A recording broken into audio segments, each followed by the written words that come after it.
Welcome વિદ્યાર્થી મિત્રો, જ્યોમેટ્રિકલ optics four JEE NEET ના સેશન 14 માં આજે આપણે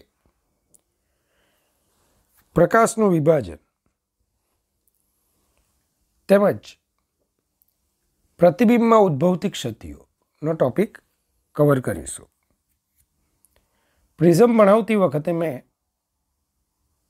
ફક્ત એની કિરણાકૃતિઓ, એની જે કંઈક લઘુત્તમ વિચલન કોણ કે પ્રિઝમમાં થતું વક્રીભવન, ફક્ત એ જ ઘટનાઓનો આપણે અભ્યાસ કરેલો. તે એક બીજી ઘટના વિભાજનની મેં બાકી રાખેલી. એની પાછળનું એક કારણ છે કે લેન્સમાં પણ પ્રકાશનું વક્રીભવન થાય અને આ વખતે એક શક્યતા છે કે પ્રકાશનું શ્વેત પ્રકાશ હોય તેનું વિભાજન થઈ શકે. તો પ્રિઝમની સાથોસાથ એ ટોપિક આપણો ક્લિયર થાય એટલા માટે આ બંનેને મેં સાથે આજે લીધા છે. સમજી લો, પ્રિઝમ કે જેની કોઈ એક સપાટી પર શ્વેત પ્રકાશ આપાત કરવામાં આવે તો 7 જુદા જુદા રંગોનો બનેલા પટ્ટાઓ તમને મળશે. આ ઘટના કે જેમાં શ્વેત પ્રકાશ તેના ઘટક રંગોમાં વિભાજિત થાય છે, તે ઘટનાને પ્રકાશનું વિભાજન કહે છે. અને આ 7 રંગોના બનેલા પટ્ટાને આપણે વર્ણપટથી ઓળખીએ છીએ. પ્રકાશના વિભાજનનું કારણ તો કોઈ પણ માધ્યમનો વક્રીભવનાંક એ પ્રકાશની તરંગ લંબાઈ મ્યુ પર આધાર રાખે છે. ધ્યાન રાખજો, આપણે જાણીએ છીએ શ્વેત પ્રકાશ જુદી જુદી તરંગ લંબાઈઓનો બનેલો છે અને પરિણામ સ્વરૂપ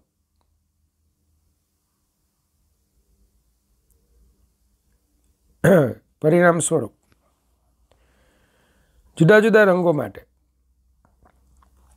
પ્રિઝમના દ્રવ્યનો વક્રીભવનાંક જુદો જુદો હોય છે. કોચીના એક સમીકરણ મુજબ વક્રીભવનાંક mu is equal to a plus b by lambda square, જ્યાં a અને b અચળાંકો છે. મ્યુની લેમ્બડા સાથેની ડિપેન્ડન્સી આ સમીકરણથી આપવામાં આવે છે. સ્પષ્ટ છે કે રાતા રંગના પ્રકાશની તરંગ લંબાઈ જાંબલી રંગ કરતાં વધારે હોવાથી mu is greater than mu R થાય. જે લેમ્બડા વધારે, કિંમત ઓછી. તો ધ્યાન રાખજો, રાતા રંગ માટે લેમ્બડા વધારે છે તો મ્યુ આર ઓછા થશે, મ્યુ વી વધારે. તમને જો યાદ હોય વિદ્યાર્થી મિત્રો, તો પાતળા પ્રિઝમ માટે આપણે વિચલન કોણનું સૂત્ર delta is equal to a in the bracket mu minus 1 મેળવેલું. ત્યાં મેં n-1 લખેલું. n લખો, મ્યુ લખો, બંને એક જ છે. સમીકરણ દર્શાવે છે કે જ્યાં મ્યુ વધારે, મતલબ કે આપણે જાણીએ છીએ ડેલ્ટા વી એ mu V minus 1, delta R એ મ્યુ આર માઇનસ 1. તો મ્યુ ઈ મ્યુ આર કરતાં વધારે છે તો delta V is greater than delta R થાય. મતલબ કે આપણે એમ કહી શકીએ કે જાંબલી રંગનું વિચલન વધારે થાય, રાતા રંગનું ઓછું થાય. આથી પ્રિઝમમાંથી જ્યારે રંગો વિભાજિત થઈને બહાર નીકળે ત્યારે રાતો રંગ સૌથી ઉપર હોય, વાયોલેટ રંગ સૌથી નીચે હોય. તો ધ્યાન આપજો.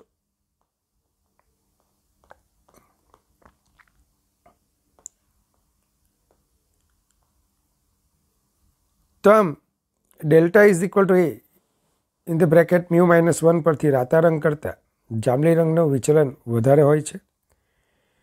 આમ વર્ણપટમાં રાતો રંગ સૌથી ઉપર તથા જાંબલી રંગ સૌથી નીચે હોય છે. વિદ્યાર્થી મિત્રો, બીજી ઘટના છે, માફ કરજો, આ ઘટનાનું બીજું એક પાસું છે કોણીય વિભાજન. તમે જોયું કે રાતો રંગ એ પોતાના મૂળ માર્ગથી ડેલ્ટા આર ખૂણે વિચલન પામે, જ્યારે વાયોલેટ રંગ, જાંબલી રંગ ડેલ્ટા વી ખૂણે વિચલન થાય. બધાનો મધ્યાનુવર્તી રંગ પીળો, તો એનું વિચલન ડેલ્ટા વાય છે. યાદ રાખજો, કોણીય વિભાજન શું છે? તો આ રાતો રંગ અને જાંબલી રંગ વચ્ચે જે 7 રંગો આવેલા છે, તો એમના એક્સ્ટ્રીમ્સ એટલે કે રેડ અને વાયોલેટ વચ્ચે કેટલો ખૂણો બને છે એને એનું કોણીય વિભાજન કહીશું. મતલબ કે પ્રકાશનું angular dispersion is equal to del V minus del R, delta V minus delta R. રાતા રંગ માટે delta R is equal to A in the bracket mu R minus 1, અને જાંબલી રંગ માટે delta V is equal to A mu V minus 1. આમ કોણીય વિભાજન delta Y minus delta R, માફ કરજો, delta V minus delta R is equal to A in the bracket mu V minus mu R. અહીં એક માહિતી આપું કે સામાન્ય ક્રાઉન કાચ કરતા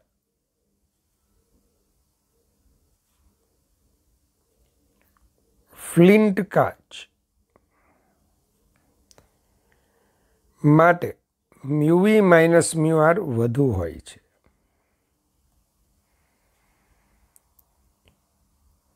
તેના વડે મળતા વર્ણપટમાં રંગો પ્રમાણમાં વધારે એટલે કે પ્રમાણમાં વિસ્તૃત રીતે વિભાજિત થયેલા હોય છે.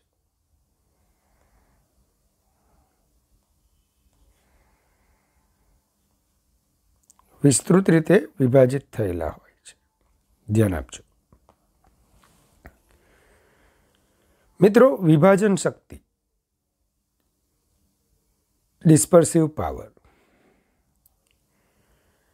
તો પ્રિઝમ અથવા લેન્સની શ્વેત પ્રકાશને તેના ઘટક રંગોમાં વિભાજન કરવાની ક્ષમતાને વિભાજન શક્તિ કહે છે.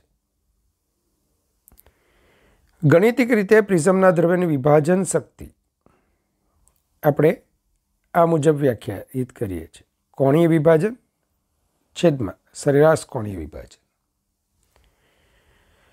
સંકેત છે ઓમેગા, તો ઓમેગા ઇઝ ઇક્વલ ટુ કોણીય વિભાજન ડિવાઇડેડ બાય સરેરાશ વિચલન કોણ. Del V minus del R અને સરેરાશ વિચલન કોણને ડેલ્ટા વાય અથવા ડેલ્ટા મીન એમ વડે પણ દર્શાવાય છે. ધ્યાન આપજો.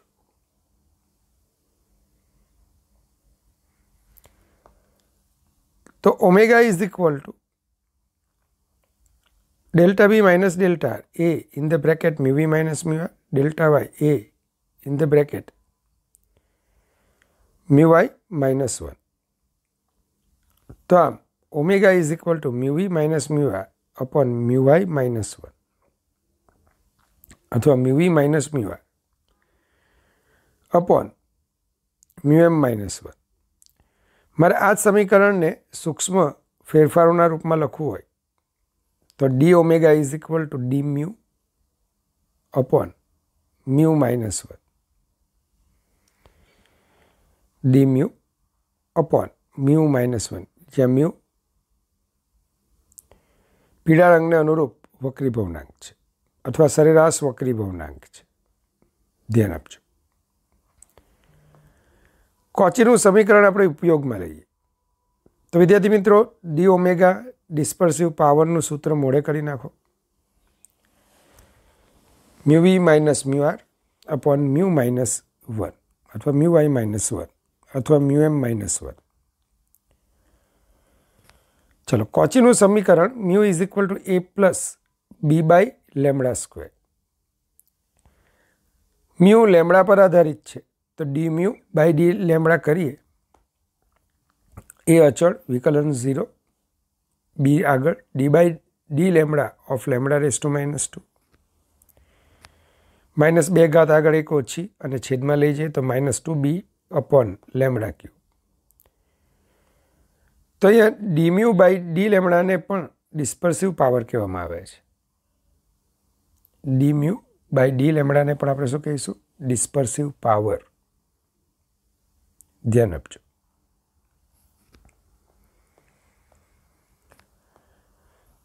હવે લેન્સ માટે પ્રતિબિંબમાં ઉદ્ભવતી ખામીઓ.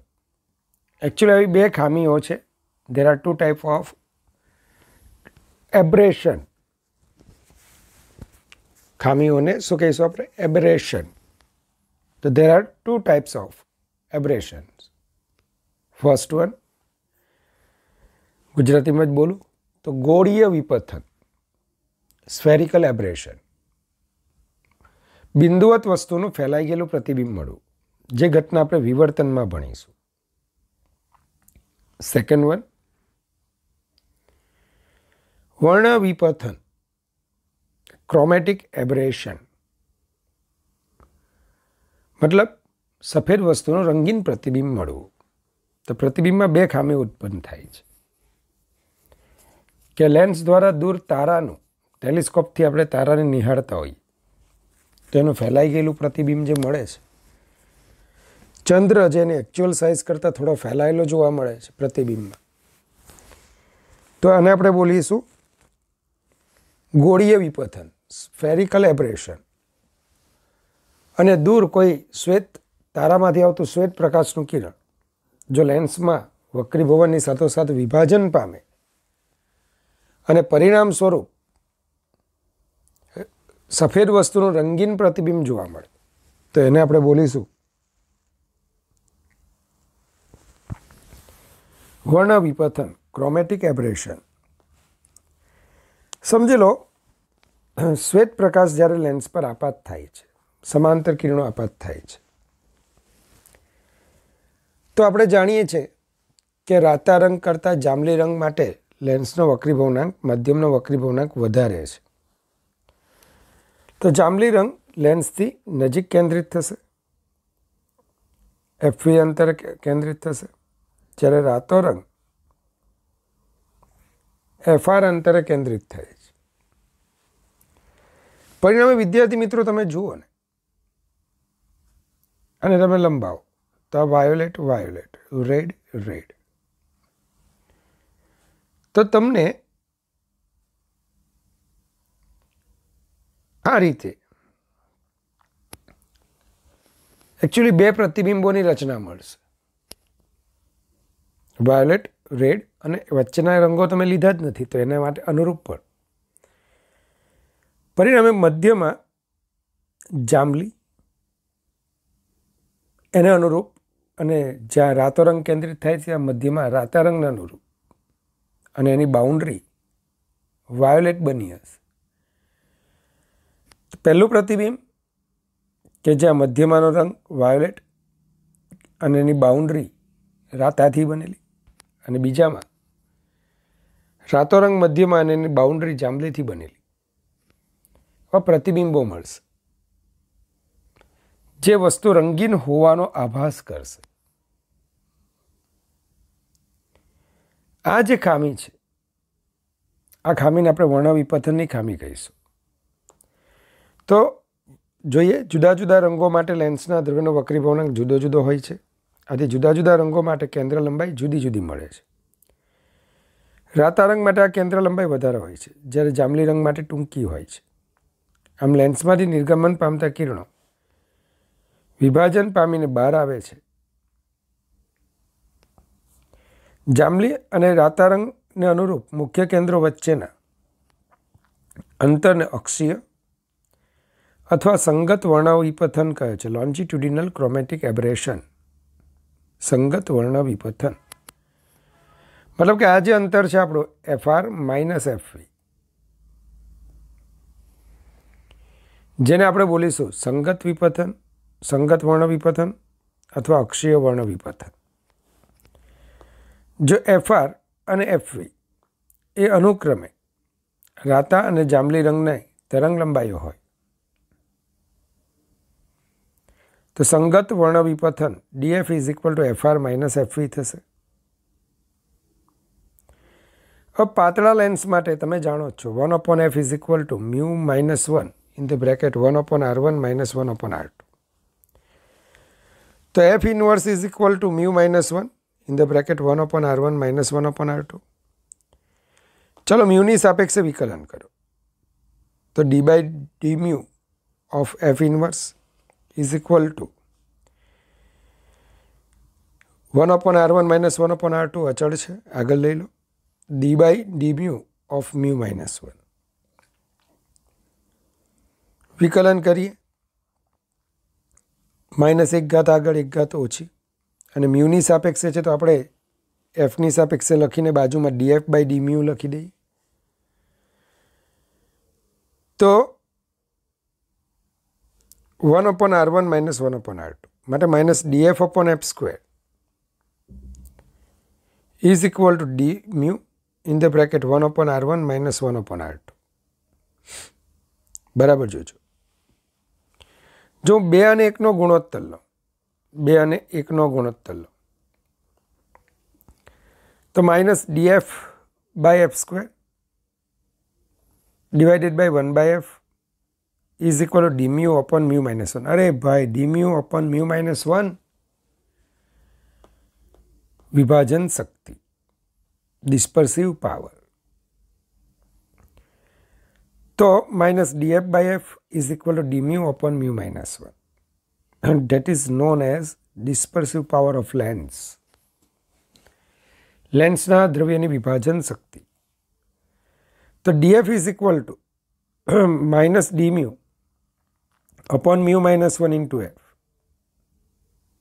હવે D mu upon mu minus 1 એટલે કે mu V minus mu R upon mu Y minus 1 is equal to omega, dispersive power હોવાથી તમે આવું લખી શકો DF ઇઝ ઇક્વલ ટુ માઇનસની નિશાની અવગણી નાખો ઓમેગા FY, જે F વાય રંગને મતલબ કે વાય રંગ બોલાઈ ગયું પણ પીળા રંગને અનુરૂપ કેન્દ્ર લંબાઈ થશે.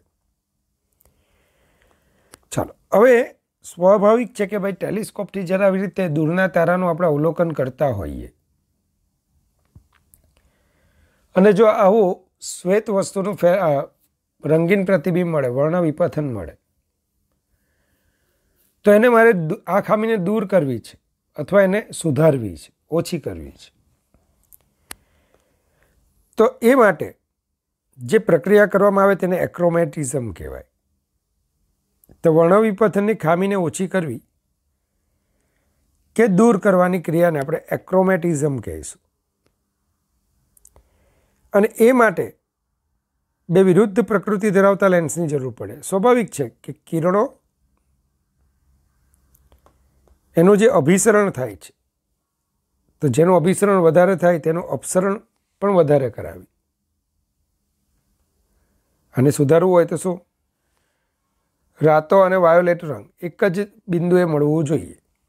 મતલબ કે જેનું અભિસરણ વધારે થાય, જેનું કન્વર્જન્ટ વધારે થાય, એને પ્રમાણમાં થોડું ડાયવર્જન્સ આપીએ. ખ્યાલ આવે? તો જેથી કરીને આ બંને પ્રતિબિંબો એક જ જગ્યાએ રચાતા આ ખામીને સુધારી શકાય અથવા નિવારી શકાય. તો આ માટે બે વિરુદ્ધ પ્રકૃતિ ધરાવતા મતલબ કે આ અભિસારી લેન્સ છે, બહિર્ગોળ લેન્સ અભિસરણ કરે, ભેગા કરે, તો એની સાથે એક અપસારી લેન્સ અંતર્ગોળ લેન્સ મૂકી દઈએ તો આ ખામીને સુધારી શકાય અથવા સંપૂર્ણપણે નિવારી પણ શકાય. તો આ માટે જુદા જુદા રંગો માટે લેન્સના દ્રવ્યનો જે વક્રીભવનાંક જુદો જુદો છે, આ જ માહિતીનો આપણે ઉપયોગ કરી અને અપસારી લેન્સને બહિર્ગોળ લેન્સ સાથે જોડી દઈએ તો આપણે આ જે ઘટના બનશે કે જે વર્ણવિપથનની ક્ષતિને, ખામીને દૂર કરશે, તે પ્રક્રિયાને આપણે કહીશું એક્રોમેટિઝમ. બે લેન્સનું આવું તંત્ર કે જે વર્ણવિપથનની ખામીથી સ્વતંત્ર હોય તેને એક્રોમેટિક ડબલેટ કહેવામાં આવે છે. ફરીથી બે લેન્સનું આવું તંત્ર કે જેમાં વર્ણવિપથનની ખામી ઉદ્ભવતી ન હોય તો એને આપણે એક્રોમેટિક ડબલેટ કહીએ છીએ. ધારો કે FE અને FR એ વાયોલેટ અને રાતા રંગને અનુરૂપ કેન્દ્ર લંબાઈઓ છે. હવે આપણે F1 અને F2 કેન્દ્ર લંબાઈ ધરાવતા બે લેન્સ, જ્યાં F1 અને F2 આપણે પીળા રંગના અનુરૂપ લઈ લઈશું, ધ્યાન રાખજો. તો F1 અને F2 કેન્દ્ર લંબાઈ ધરાવતા બે લેન્સના વિભાજન પાવર ધારો કે ω1 અને ω2 છે અને તેઓ એકબીજાના સંપર્કમાં છે. સ્પષ્ટ છે કે સમતુલ્ય કેન્દ્ર લંબાઈ 1/f = 1/f1 + 1/f2. સમીકરણનું પદવાર વિકલન કરી. પદવાર વિકલન મતલબ F નું F ની સાપેક્ષે બાજુમાં df, F1 નું F1 ની સાપેક્ષે બાજુમાં df1, F2 નું F2 ની સાપેક્ષે બાજુમાં df2. તો -df/f² = -df1/f1² -df2/f2². વર્ણવિપથનની ક્ષતિ દૂર થાય તે માટે મેં હમણાં જ કીધું કે FR - FE જેને આપણે DF કહીએ છીએ, ઇટ મસ્ટ બી 0. તે 0 થવું જોઈએ. ચલો DF બરાબર 0 મૂકો તો -df1/f1² -df2/f2² બરાબર 0. પણ df1/f1 હમણાં જ ભણી ગયા આપણે, df/f તો શું ભણી ગયા આપણે? dμ/μ - 1. માઇનસનું ચિહ્ન હું ગણતો નથી, અથવા ગણીએ ચાલો. તો dμ/μ - 1 મતલબ કે ઓમેગા. તો df1/f1 ω1, df2/f2 ω2 હોવાથી આ સમીકરણને થોડું આવી રીતે લખીએ, -ω/f1 -ω2/f2 -ω1/f1 -ω2/f2. તો ω1/f1 + ω2/f2 = 0, જે એક્રોમેટિઝમની શરત છે. આ સમીકરણ તમે આ રીતે પણ લખી શકો, ω1/f1 = -ω2/f2. તો f1/f2 = -ω1/ω2. તો આ ઋણ નિશાની શું બતાવે કે એક લેન્સ જો બહિર્ગોળ હશે ને તો બીજો લેન્સ કમ્પલસરી અંતર્ગોળ લેન્સ હોવો જોઈએ, તો જ ગુણોત્તર ઋણ આવે. કારણ કે દ્રવ્યનું વિભાજન પાવર, ડિસ્પર્સિવ પાવર એ તો ધન જ હોય. તો માઇનસની નિશાની શું બતાવે કે બંને લેન્સ વિરુદ્ધ પ્રકૃતિના, એક અભિસારી તો બીજો અપસારી, એક બહિર્ગોળ તો એક અંતર્ગોળ હોવો જોઈએ. જો બે લેન્સ એકબીજાના સંપર્કમાં ન હોય તો ત્યારે થતા એક્રોમેટિઝમને આપણે કેવી રીતે, મતલબ કે જે ક્રોમેટિઝમ થાય તેને કેવી રીતે દૂર કરી શકીએ, મતલબ કે એક્રોમેટિઝમ કેવી રીતે લાવી શકીએ? તો F1 અને F2 કેન્દ્ર લંબાઈ ધરાવતા બે લેન્સને ધારો કે એકબીજાથી આપણે d અંતરે મૂકેલા છે. તો આ તંત્રની કેન્દ્ર લંબાઈ 1/f1 સમતુલ્ય કેન્દ્ર લંબાઈ જો f હોય તો 1/f1 + 1/f2 - d/f1/f2 = 1/f. ચલો આ સમીકરણનું પણ પદવાર વિકલન કરી, પણ કંઈ બહુ જરૂર નથી. બાયોલોજીવાળા બેસ્ટ વે છે કે આ સમીકરણ પરથી સાદુરૂપ આપો ને તમે, તો d = ω1f2 + ω2f1 / ω1 + ω2 મળશે. d = ω1f2 + ω2f1 / ω1 + ω2 મળશે. હવે જો બંને લેન્સના દ્રવ્ય સમાન હોય, બંને લેન્સના દ્રવ્ય કેવા હોય? સમાન હોય, તો તમે તરત કહેશો કે સર ડિસ્પર્સિવ પાવર સેમ થાય, ω1 = ω2 = ω લઈ લઈએ. તો ω કોમન, તો f1 + f2/2. મતલબ કે આવી પરિસ્થિતિમાં બે સમાન દ્રવ્યના લેન્સને એકબીજાથી જ્યારે d = f1 + f2/2 અંતરે મૂકીએ તો તેમનાથી બનતું સંયોજન એ વર્ણવિપતનની ક્ષતિને દૂર કરે છે અથવા વર્ણવિપતનની ક્ષતિથી મુક્ત બની જાય છે. વિદ્યાર્થી મિત્રો, આમાં એવા બહુ કંઈક દાખલા નથી, પણ તેમ છતાં ડિસ્પર્સિવ પાવરને અનુરૂપ લેન્સનો પ્રશ્ન મેં મૂક્યો છે.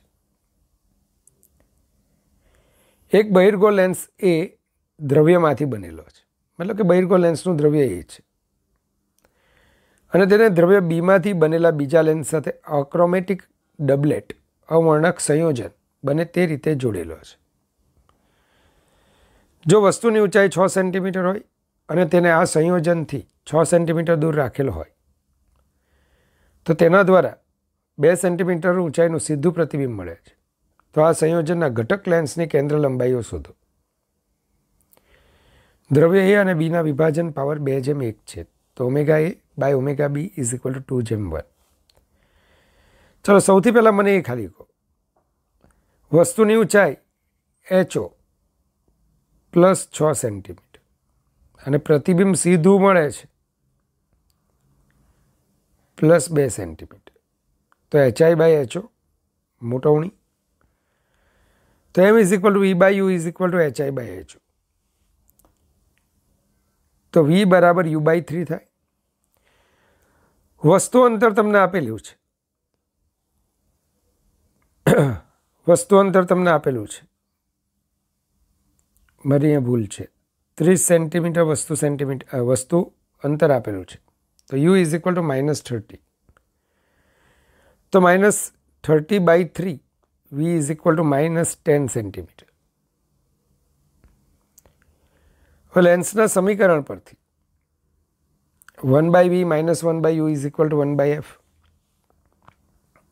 તો સાદુરૂપ આપતા F is equal two -15 centimetre તમને મળશે. મતલબ કે જે અવર્ણક સંયોજન છે, જે બહિર્ગોળ અને અંતર્ગોળ લેન્સથી બનેલું સંયોજન છે, એની સમતુલ્ય કેન્દ્ર લંબાઈ કેટલી આવી? -15.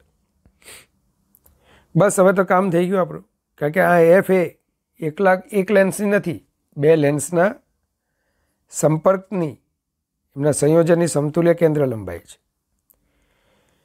જો બંને લેન્સની કેન્દ્ર લંબાઈઓ FA અને FB હોય તો 1/FA plus 1/FB is equal two 1/F. બીજું, FA by FB is equal to -omega A by omega B અને ડિસ્પર્સિવ પાવર તમને આપેલા છે 2. તો FA is equal two -2FB થાય. ચાલો, FA ની કિંમત મૂકી દો -2FB plus 1/FB is equal two -1/15. સાદુરૂપ તમે આપો તો FB -7.5 સેન્ટીમીટર મળશે અને તેથી FA બરાબર શું મળશે? 15 સેન્ટીમીટર. તો વિદ્યાર્થી મિત્રો, આ રીતે તમે